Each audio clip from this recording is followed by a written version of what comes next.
What happens when the one person your family always relied on finally walks away? In this deeply personal story, Evelyn, a dedicated doctor and silent backbone of her family, is erased from her brother's wedding guest list without warning or explanation. Branded as too much, too distant, and too dramatic, she quietly disappears, and everything her family thought was perfect starts to collapse. As her brother's picture-perfect wedding turns into chaos, Evelyn doesn't return home. She finds peace in a faraway place where no one needs her to prove her worth. Through quiet self-discovery, healing, and true emotional freedom, she learns what it means to stop apologizing for leaving the people who only remember you in crisis. If you've ever felt forgotten, overlooked, or like you were only loved when useful, this story is for you. Don't forget to like, subscribe, and share your thoughts in the comments. Would you have the strength to walk away from your family to protect your peace? The moment my brother erased me from his wedding, I realized I had never truly belonged to this family. It was a Wednesday, not the kind of day you'd expect to hold the power to change your life, but then again, betrayal never checks the calendar. I was on break between rounds, sitting in the hospital lounge with a half-eaten protein bar in one hand and my phone in the other. That's when the message came. Hey sis, guest list is finalized. Had to trim a lot. Hope you understand. Love you. Ryan, my baby brother. The same one I once drove across 3 counties to pick up when he got in a car accident during college. The one who used to sneak into my room at night after Dad died, too scared to sleep alone. The one I gave up med school electives for so I could work more shifts and help cover his tuition when Mom's emergency fund mysteriously dried up. And now I was a name trimmed from a guest list. I stared at the message like it was written in another language. I reread it, again and again, hoping the words would rearrange themselves into something more human. Something that acknowledged our years, our bond, our blood. But it just sat there. Cold, sterile, a digital shrug dressed up with a love you at the end, like a bandage slapped over a bullet wound. My fingers moved on their own. I dialed Mom. 2 rings. She picked up, too cheerful. Evelyn, sweetheart, everything okay? I didn't sugarcoat it. Ryan just told me I'm not invited to his wedding. A pause, then the sigh. The kind that made me feel 12 again, like I was overreacting. Always too sensitive. Oh, honey, don't make this into a big deal. It's just a wedding. I closed my eyes. That sentence. It's just a wedding hit me harder than I expected. I'm his sister, I said slowly, trying to keep my voice even. How is that not a big deal? Mom clicked her tongue. That sound. God, that sound. Like I'd knocked over a vase at a dinner party. Weddings are expensive, Evelyn. Not everyone can be there. And Ryan and Kayla had to make tough choices. Tough choices? I almost laughed. I just saw Kayla's Instagram, 200 guests, a destination wedding at Lake Tahoe.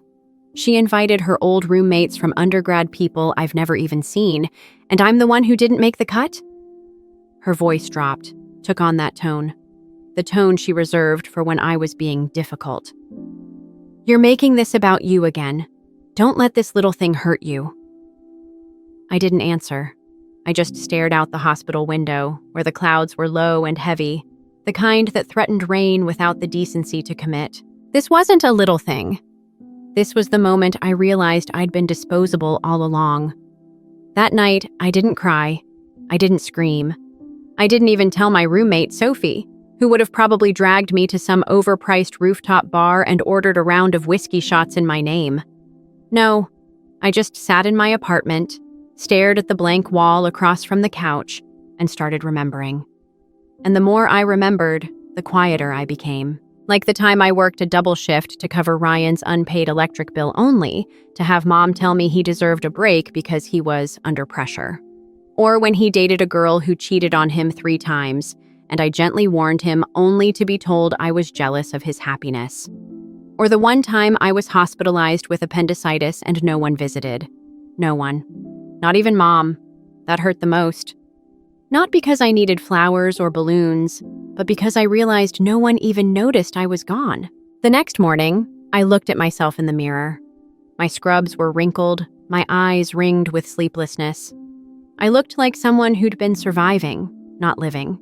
And for what? A family that only called when they needed something. A brother who could cut me from the biggest day of his life without flinching. A mother who saw me as an emotional custodian, not a daughter. I opened my laptop, typed in the name of a city I hadn't said aloud in years, Kyoto. It was the place Dad always wanted to take us before he died. A quiet dream that faded the moment he was buried and Mom decided it was time to move on. But I never let it go. Within 20 minutes, I had booked the flight. No return date, no plans, no more explanations, just me. I texted Sophie one line, "Taking a break, don't freak out, I'll be okay." Then I turned off my phone. It was the first decision I made in years that was only for me. Not for my patients, not for my family, not to be the responsible one or the strong one or the one who always fixes things. Just Evelyn. And as I zipped up my suitcase and slid the plane ticket into the pocket of my jacket, I whispered to the empty room, "This time I'm not showing up for anyone but myself." Packing should have been easy. I didn't need much, just a few changes of clothes, my passport, and the travel-size skincare set I'd been saving for a special occasion. Apparently, being cut from your own brother's wedding qualifies. But the strange part was, I kept pausing. Not because I didn't know what to take, but because everything I touched pulled up a memory I didn't want. The navy sweater? The one I lent Ryan when he came back from that awful camping trip in college, soaked and shivering. He never returned it. I found it weeks later, stuffed under the back seat of his car, still muddy. The Polaroid camera? A birthday gift from Mom years ago. She handed it to me after forgetting my actual birthday dinner. "You're always so quiet," she said. "Maybe this'll help you capture something real." And the book by the window, letters to my younger self. I'd never even opened it. That night, I sat on the edge of my bed, holding the book, flipping it open without thinking. The first page was blank. But someone, probably me, had once scribbled in the corner, "You are not selfish for wanting peace." I stared at it for a long time. I think that was the moment the tears came. Not loud or dramatic, just quiet, reluctant. Like my body was finally admitting what my brain had been whispering for years. This wasn't about the wedding. It was about a lifetime of being invisible unless someone needed something. I was 15 when I started noticing it. Ryan was 12. He'd flunked a math test and told Mom it was because I was too loud when I studied. Instead of correcting him, she scolded me. "You know your brother gets overwhelmed. Be more considerate." I remember blinking. I'd studied in my room, door closed, headphones on, but Mom didn't ask. She never did. At 17, I got accepted to a summer pre-med program at UCLA. Full scholarship. I came home bursting with excitement, waving the letter like it was gold. Mom glanced at it and said, "That's nice, but Ryan failed history. We need to focus on getting him a tutor." So I did. I used my babysitting money to hire a college student named Max to help him. I skipped the program, because that's what good daughters do, right? College was more of the same. I pulled triple shifts at the university clinic while Ryan dropped out of business school and started a music career that lasted all of 4 months. Mom sent him money from my college fund saying, "He just needs to find himself. You're the responsible one." And maybe I was, but being responsible started to feel like a prison sentence. The worst part? I thought if I just kept doing the right thing, eventually someone would notice. Eventually they'd see me. Maybe even thank me. They never did. I opened my journal. It wasn't fancy, just a leather-bound notebook I kept meaning to fill. I hadn't written in it since Dad's funeral. I turned to a fresh page and wrote, "What if being invisible isn't a symptom, but the whole design?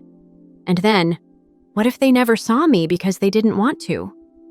I closed the journal slowly, let the question hang in the silence. I didn't want revenge. I didn't want pity. I didn't even want an apology. I just wanted out. The next day, During my break, I ran into Sophie in the hallway. She raised an eyebrow when she saw my duffel bag. "Vacation?" she asked, sipping iced coffee. "Something like that." "You okay?" I smiled. Not the fake kind, the quiet, resigned kind. "Actually, yeah. For the first time in, I don't know, maybe ever." She studied me for a second, then nodded. "Text me if you get kidnapped."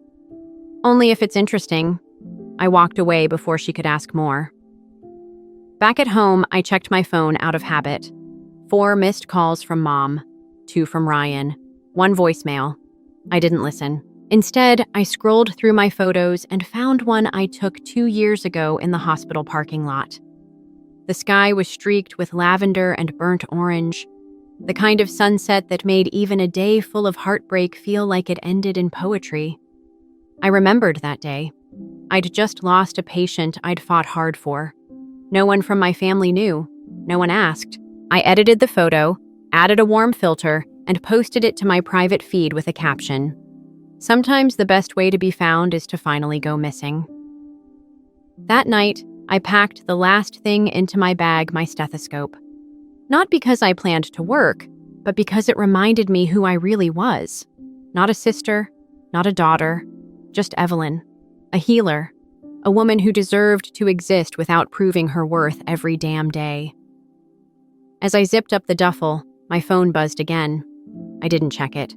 I just placed it face down on the table, walked out onto the balcony, and whispered to the night, "You don't have to carry this anymore." And for the first time in my life, I actually believed it. Airports have a strange silence to them, even when they're loud. It's not the absence of noise, it's the stillness in people's eyes. The way they stare at departure boards like they're reading their own futures. I stood at gate 34, terminal quiet at 6 a.m., with a boarding pass in one hand and a cup of overpriced green tea in the other. The gate agent smiled as I approached.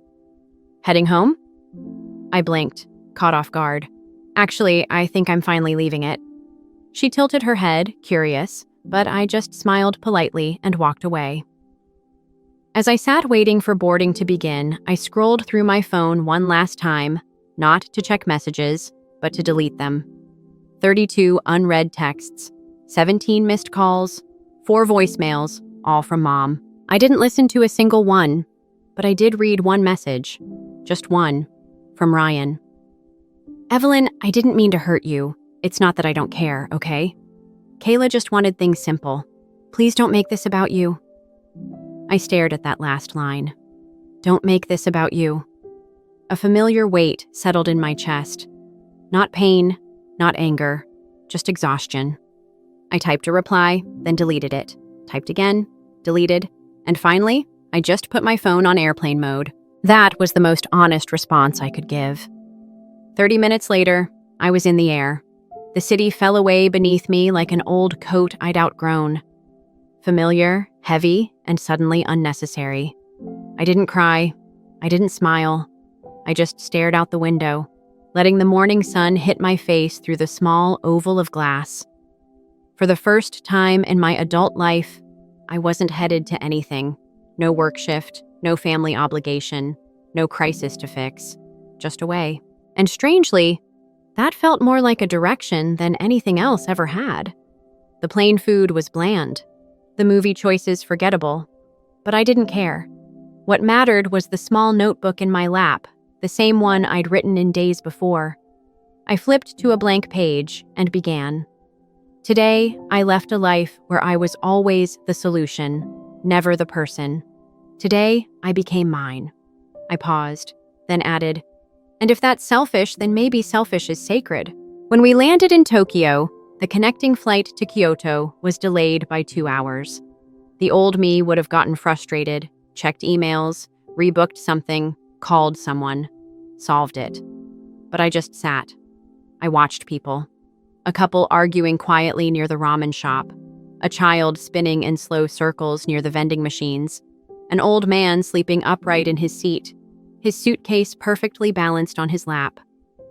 Life was happening all around me, and for once, I wasn't responsible for holding it together. It was beautiful. When I finally arrived in Kyoto, the sun was setting, painting the city in soft orange and coral. The air smelled of sandalwood and old stone ancient, like the city had been holding its breath for centuries and only just exhaled when I stepped off the train. The taxi driver spoke little English, but his eyes were kind. He pointed out a cherry blossom tree still in bloom, late for the season. I smiled, thanked him, and wondered silently if it had waited just for me. We pulled up to the guest house I'd booked, a quiet machiya tucked down a stone alley with wooden lattice doors and lanterns flickering gently by the entrance. It felt like walking into a novel I hadn't read yet, but somehow knew I'd love. Inside the room, tatami mats, a paper screen window, a single futon folded neatly in the corner, and silence. Real silence. Not the awkward kind that lives between people, but the kind that makes space for you to breathe. I sat down, pulled off my shoes, and lay back on the mat. My phone was still on airplane mode. I didn't turn it back on. Instead, I whispered to the ceiling, "I'm not running. I'm returning. To myself." That night, I couldn't sleep. Not because I was restless, but because my mind was finally still. The thoughts didn't spiral. The memories didn't sting. I got up, made tea in the tiny clay pot on the table, and stepped outside into the garden. Moonlight spilled over the moss and stone path like silver paint. Somewhere, a bamboo wind chime clinked softly, and I knew I was exactly where I was meant to be. Not as a tourist, not as an escapee, but as a woman who had stopped waiting for permission to exist. I took a photo of the garden, posted it with no caption, and finally turned my phone back on. Dozens of notifications. I didn't check a single one. Just switched the ringer to silent and let the phone sit on the windowsill like a forgotten relic from another life. Because that's what it was now. A life I'd outgrown. The morning after I arrived in Kyoto, I woke to a kind of silence I'd never heard before. It wasn't empty. It was patient. The paper screen beside my futon glowed with soft daylight. Birds chirped outside high, scattered notes like tiny violins. Somewhere beyond the garden wall, a bamboo water fountain knocked gently, as if reminding the world to keep breathing. I sat up slowly, unsure for a second where I was. Then I remembered. I was not expected anywhere today. No calls, no shifts, no family. And strangely, for the first time in years, I didn't feel lost. I felt still. The owner of the guest house was an elderly woman named Aya-san. She greeted me with warm green tea and a bow so deep I almost bowed back too quickly. Her English was halting, but kind. "You come from far?" "Yes," I said softly. "Very far." She smiled, tapping her heart with 2 fingers. "Maybe come home, here." I don't know why, but that sentence sat in my chest for hours like a stone I didn't want to throw away. Later that afternoon, I wandered the neighborhood narrow streets lined with lanterns and wooden storefronts. I stopped at a tea shop that looked older than memory. Inside, a young girl, maybe 10, was hunched over a sheet of parchment, practicing brush strokes. Her hand trembled slightly as she moved the brush. Sa, she whispered. I didn't mean to watch her, but something about her stillness felt familiar. The woman behind the counter noticed. She bowed. "My granddaughter, Sayaka, she learned calligraphy, but shy." I smiled. "She's brave. It takes courage to keep writing when your hand is shaking." Sayaka looked up. Her eyes met mine for a moment, wide and surprised. Then she nodded once, quietly, before turning back to the ink.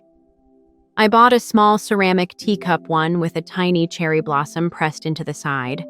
Not because I needed another object, but because somehow it felt like I was finally collecting something for me.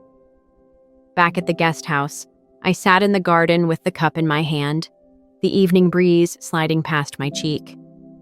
I opened my journal. Today, no one needed me. No one expected anything. No one pulled me into their storm.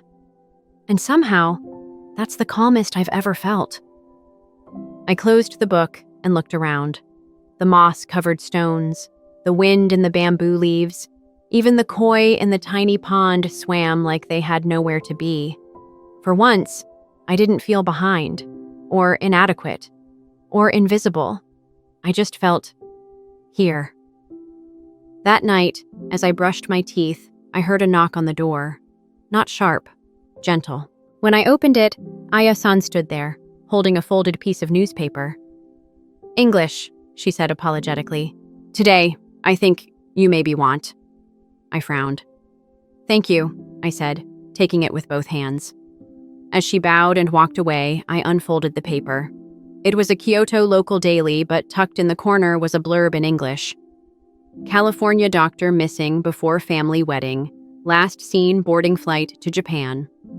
Sources say Dr. Evelyn Tran left without notice after being excluded from her brother's wedding. Family claims she may be emotionally unstable. Her whereabouts remain unknown. I stood frozen. There was even a photo of me, from a hospital gala last year, smiling. The kind of smile you wear when people are watching and you have to represent something. They'd made me into a story, not a person, a headline, a symbol of overreaction. My hands trembled as I set the paper down. I didn't cry, but something in me shifted. This wasn't about escaping anymore. It wasn't even about them. It was about truth. And if the world wanted to write me into a tragedy, I would answer by writing myself into a life that wasn't built from guilt and obligation. That night, I lit a small candle by the window. I stared at the flame and whispered, as if to the version of me in that photo, "You don't need to explain, you need to exist." The next morning, I woke up to a vibration on the windowsill. My phone, still silent, was lighting up like a pinball machine. One notification after another, cascading without pause. I hadn't seen that much movement on my screen since medical school match day. Curious, I unlocked it. Melissa. "Evelyn, are you okay?" Melissa. "I don't know if you've heard yet, but the wedding's a disaster." Melissa. "Ryan walked out." I stared at the screen. 3 dots blinked as she continued typing. Melissa. "He left, in the middle of the reception." Kayla started crying, then yelling, then throwing things. "Grandma yelled at Mom. Mom blamed you. It's insane." I blinked. Once, twice. Not because I was shocked, but because of how not shocked I felt. I read the messages again, then set the phone down like it was someone else's life unraveling, not mine. Outside, the rain had just started. Soft, rhythmic, brushing against the paper window like someone knocking politely on my past. I made tea. More messages poured in. From Ryan. "Ev, please pick up. I don't know what to do." From Mom. "You need to stop this. You've gone too far. The family is falling apart and you're nowhere." From an unknown number, probably Aunt Diana. "I told your mom not inviting you was wrong. Please call her. She's not eating." From Kayla, unexpectedly. "You win. Is that what you wanted? Happy now?" That one made me laugh out loud. I didn't respond to any of them. Instead, I stepped into the garden barefoot, letting the wet stone kiss my feet. I tilted my face to the sky and let the rain fall, each drop a tiny punctuation mark in the sentence I never got to finish. This isn't my responsibility anymore. Melissa kept texting. "You won't believe what Grandma said." She stood up in the middle of the chaos and yelled, "This is what happens when you forget who's held this family together the longest." Then she pointed at Ryan and said, "Your sister gave up her youth for all of you, and you erased her." I sat back on the wooden step, stunned. Grandma, the same woman who once told me at Christmas, "You're too quiet, dear. That's why people forget you're in the room." Now she was the one defending me. Something inside me cracked, not pain, not anger, just a quiet gasp of validation. Another text came through from Melissa. "I think Ryan had a breakdown. He locked himself in a storage room and refused to come out. Kayla left with her parents. Half the guests started crying. The other half just went to the buffet like nothing happened. She added a photo, a blurry image of Kayla in her wedding dress, mid-yell, with mascara running down her face. And in the background, Mom, on the phone, probably trying to reach me. For a moment, I considered answering, just to say, I told you so. But then, what for? So they could dump the blame on me again? So I could fix the mess I warned them about months ago? So I could once again be the cleanup crew for other people's choices? No, that chapter was done. I wrote one line in my journal. They burned the bridge they never let me cross. Then I drew a small circle beneath it. Empty, untouched, whole. By sunset, the rain had stopped. Ayasan knocked softly and handed me a small tray of soup and rice. You eat alone tonight? She asked gently. I smiled. I think I needed to. She nodded, placed a folded paper on the tray. Inside was a handwritten note. Even the quietest flowers bloom when no one is watching. A proverb from her grandmother, she explained. I wanted to cry, not because I was sad, but because someone, somewhere, had written that sentence as if they'd been waiting for me to read it. As I sipped my soup, my phone buzzed once more. This time, a voicemail. I debated listening. Then curiosity got the better of me. It was Mom's voice, shaky, sharp, and strange. Evelyn, I hope you're proud of yourself. Ryan is falling apart. Kayla's family is threatening to sue. Grandma embarrassed me in front of everyone. And you're sipping tea in some foreign country pretending like this isn't your fault? Click. No hello, no goodbye. Just projection, just like always. I sat still for a long time after that. Then I opened my photo gallery and found a picture I'd taken earlier that day. The garden, wet from the rain, raindrops hanging like diamonds on the leaves. I posted it with the caption, "You built your storm. Don't ask me to bring an umbrella." And I turned off my phone again. Not in anger, but in peace. The call came just after midnight. I was sitting by the low table in my room, folding a crane from a square of old newspaper. Something soothing about the precision, each crease a decision, each fold a quiet defiance of chaos. The phone vibrated once, then again, then again. I glanced over. Ryan. I stared at the screen, glowing in the dim light like a question I no longer needed to answer. But then, I did. Not because I owed him anything, but because I didn't want to wonder later what he would have said. I tapped answer, placed the phone on speaker, and said nothing. There was silence. A long inhale. Then his voice, cracked and hoarse. Eve? I didn't speak. He sighed. I'm not even sure why I'm calling. Everything's a mess. Still, I didn't speak. It wasn't supposed to be like this, he continued. Kayla's gone. Mom's freaking out. I locked myself in a damn coat closet for half an hour just to breathe. I let the silence hold him. He hated silence. Always did. I know we screwed up, he mumbled. Not inviting you. That was her idea. Kayla said you'd judge, that you'd bring tension. Another pause. But I didn't fight her. I just let it happen. I heard a car pass by on his end, then a door slam. He was probably outside somewhere, alone.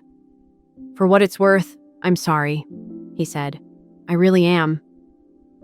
I finally spoke. Not softly, not bitterly, just clear. Ryan, you didn't forget me. You erased me. He sucked in air like I'd punched him. That's not fair. Isn't it? My voice stayed steady. You didn't just cut me from the guest list. You cut me from the story. You let people believe I was cold, unstable, dramatic, and you stayed silent while they called it love. I heard a sound on the other end, like wind, or maybe shame. I thought if I stayed quiet, I said, if I just kept being the strong one, eventually someone would notice. He didn't respond. I spent years cleaning up your life while mine unraveled, I added. And when I finally stepped away, everything fell apart. That's not my fault. That's the truth." He let out a broken laugh. "Mom says this is all because you left." "I didn't leave," I said. "I just stopped saving people who don't want to change." He went quiet again. I pictured him gripping the phone, wanting me to throw him a rope. But I had no more ropes left, only wings. "Do you hate me?" he asked suddenly. That question caught me off guard. I closed my eyes. "No," I said. "I stopped needing you to be different. That's not hate, that's freedom." The line stayed open a moment longer. Then he whispered, "I wish you'd come back." I smiled sadly. "I know." Then I hung up. Not in anger, not in finality, just because the conversation was over. I turned off the phone, removed the SIM card, and placed it in a small wooden box Aya-san had gifted me earlier that day. She'd called it a home for endings. Fitting. Later that morning, I walked to the river. The water was calm, almost still, like glass pretending to flow. I released the folded crane into the current, watched it drift, and whispered, "I'm not yours anymore. I'm mine." It started with a chalkboard. Aya-san had placed it outside the guest house one morning with a handwritten note. "Help wanted. English speaker. Afternoon tea shop." I stared at the sign longer than necessary. It wasn't that I needed the money. I still had my savings. What I needed was to exist somewhere without a title, without a duty, just a pair of hands, a quiet presence. I asked if the position was still open. Aya-san nodded, eyes soft. "Tea shop, quiet, like you." And that's how I found myself, 1 week later, arranging cherry blossom cups on low wooden shelves, wiping tables as sunlight filtered through rice paper windows. No one asked where I came from. No one needed to know what I left behind. They only needed to know how I liked my tea. The shop wasn't busy, but it was alive. Each customer arrived like a new page, some whispering about lost loves, others tapping softly on their phones, escaping something I'd never be able to name. And I just listened, existed. Sayaka, the little girl I'd seen weeks ago, came in often. Her brush strokes were still shaky, but her presence had grown steadier. We never spoke much, just nodded. Once, she slipped a folded paper into my hand and ran off. It was a word, one she had painted carefully. Kibo. Hope. Outside work, I walked. I discovered temples tucked between buildings, stone steps worn soft from centuries of barefoot prayers. I lit incense in silence. Not for my family, not for forgiveness, for the girl I used to be. The one who used to believe she had to be useful to be loved. I started writing again, not just in my journal, but in real paragraphs, in sentences that breathed. I opened my laptop, the same one I used to fill with medical charts, discharge summaries, shift reports. Now it held something different, a blog. Letters to the girl who waited. Each post began with "Dear Evelyn," and ended with a truth I wish someone had told me sooner. Dear Evelyn, you don't have to prove your pain to deserve rest. You don't need to carry every fire just because you can. You are not cold for walking away. You are warm for surviving. To my surprise, people found it, a comment from a nurse in Canada. I thought I was the only one who felt invisible at my own dinner table. A message from a single mother in Arizona. Thank you for saying what I've never had the courage to write down. An email from a woman in Korea. My brother's wedding was this week. I didn't go. I'm in a library crying into this letter. Thank you. I didn't need to go viral. I just needed to know that truth echoes louder when it's whispered from freedom. One evening, as I locked up the shop, Aya-san handed me a small envelope. Inside was a letter, written in careful English. You brought peace to the corners, where people forget to look. Please stay as long as you like. I folded the letter and placed it next to Sayaka's paper. And I knew something I never thought I'd say. I didn't miss home, because this was home. Later that week, I passed by a university with a banner, seeking visiting speakers, mindfulness and mental wellness in high-stress professions. I hesitated. Then I walked inside. Not because I wanted to be a doctor again, but because maybe someone like me needed to hear that walking away wasn't failure, it was clarity. They gave me a Wednesday slot. And when I stepped up to the small lectern in front of 12 students, I didn't wear a white coat. Just my story. No diagnosis. No treatment plan. Just Evelyn.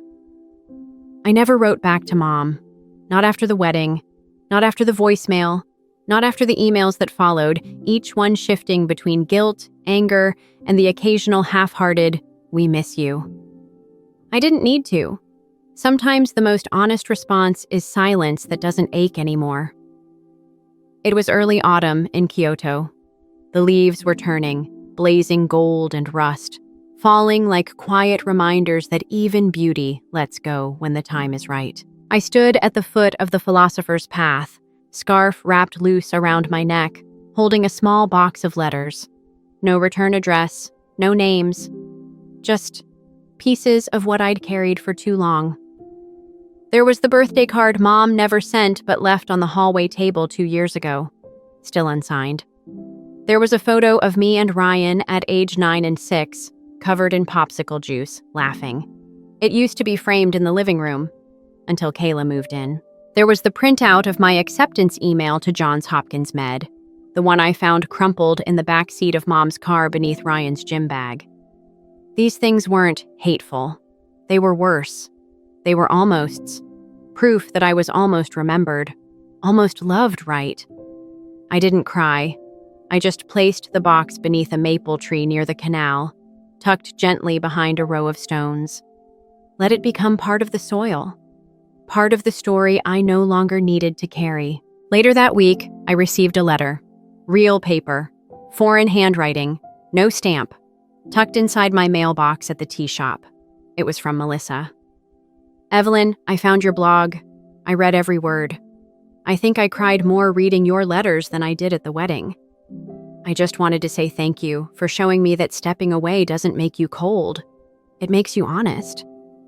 Also, Grandma's been quieter lately. She keeps a photo of you in her wallet now. Thought you should know. You don't have to write back. I just wanted you to know someone sees you. Truly, M." I folded the letter carefully, placed it beside Sayaka's calligraphy and Ayasan's handwritten note. Then I whispered, "Being seen doesn't need to be loud." That night, as I closed up the tea shop, Sayaka tugged gently at my sleeve. She held out a small square of paper. Another word, painted in careful strokes. "GU. Freedom." I smiled.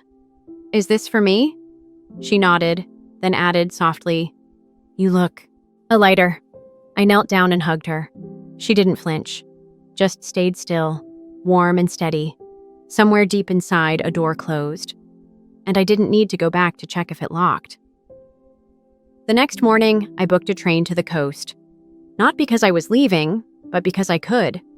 And because when you stop apologizing for breathing, the world starts to expand again. I watched the city shrink through the train window, temples and tiled rooftops slipping into mountains and mist. And I didn't feel like I was leaving anything behind.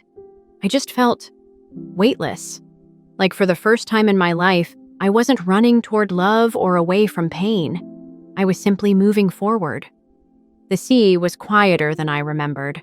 Not that I'd been here before, but somehow it felt like a place I'd visited in dreams I didn't have time to remember. The waves didn't crash. They whispered, as if the ocean knew it didn't need to impress me anymore. I sat on a wide stretch of sand in Kanazawa, shoes off, pants rolled to my ankles, the breeze warm against my skin. No camera, no journal, no plan, just me. A woman who had finally stopped asking for a seat at someone else's table. The sun was beginning its descent, gold bleeding into lavender. It dipped low over the horizon without apology, not rushing to be seen, not asking for praise, just existing, fully, gloriously, quietly. And I watched it, not like someone who needed something from it, but like someone who finally understood. Not everything beautiful has to be shared to be real. I thought about the girl I used to be, the one who kept showing up, even when no one noticed. the one who believed that if she loved hard enough, long enough, she'd be chosen back. I thought about all the birthdays where the candle was never lit, all the thank yous that never came, all the times I held space for other people while shrinking myself. And I smiled, not because it was funny, but because I could remember it now without flinching. That's the thing they don't tell you about healing. It's not loud. It doesn't arrive with fireworks or applause. It arrives when you're eating breakfast alone and realize your stomach doesn't hurt anymore. It arrives when you hear your old nickname and don't freeze. It arrives when you sit by the sea and don't ache for someone to sit beside you. A small group of tourists passed behind me, laughing in French. One of them offered to take my picture. I shook my head gently. "No, thank you," I said. I didn't need to capture this moment. It was already mine. My phone stayed off in my bag, but I no longer feared what it held. Not because the messages stopped, but because they no longer defined who I was. If they needed to rewrite the story, let them. I wasn't a missing sister. I wasn't the reason the wedding collapsed. I wasn't cold or selfish or ungrateful. I was just finished trying to explain my worth to people who only saw me when they needed something. As the sun finally kissed the edge of the sea, I whispered the last line of a letter I never sent. I was never hard to love. I was just never your priority. And now I'm mine. Then I stood, brushed the sand from my legs, and walked toward the small inn where I'd spend the night, no longer wondering who might call or what might happen next. Because this wasn't the end of a chapter. It was the first quiet sentence of a story I got to write from scratch. For me, only me.